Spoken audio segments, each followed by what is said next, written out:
In today's video, I'm going to show you exactly how to export an Airtable base to CSV.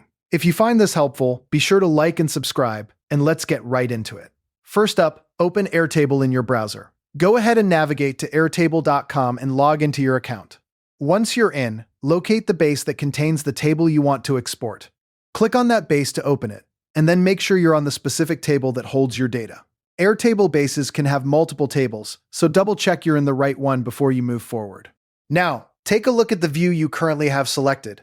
Airtable lets you organize your data into different views, like grid, calendar, or gallery views, and you can only export the data that's visible in the active view.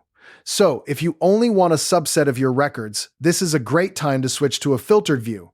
For example, if you only need records from a certain date range or with a specific status, apply that filter now. This is one of the most useful tricks, using filtered views to download only the records you actually need, rather than everything in the table.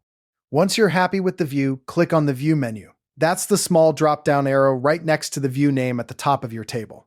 From that menu, choose Download CSV. Airtable will immediately generate a CSV file of the data you see on screen.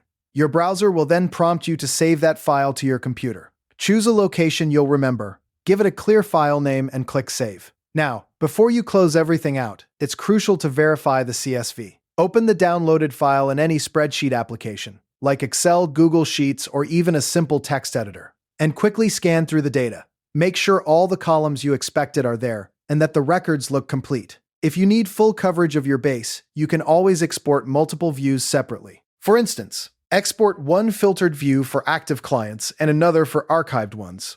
Just repeat the process for each view. And that's it. You've successfully exported your Airtable base to CSV. You now have a clean, portable copy of your data ready for analysis, sharing, or importing into another tool. Thanks for watching, and I'll see you in the next tutorial.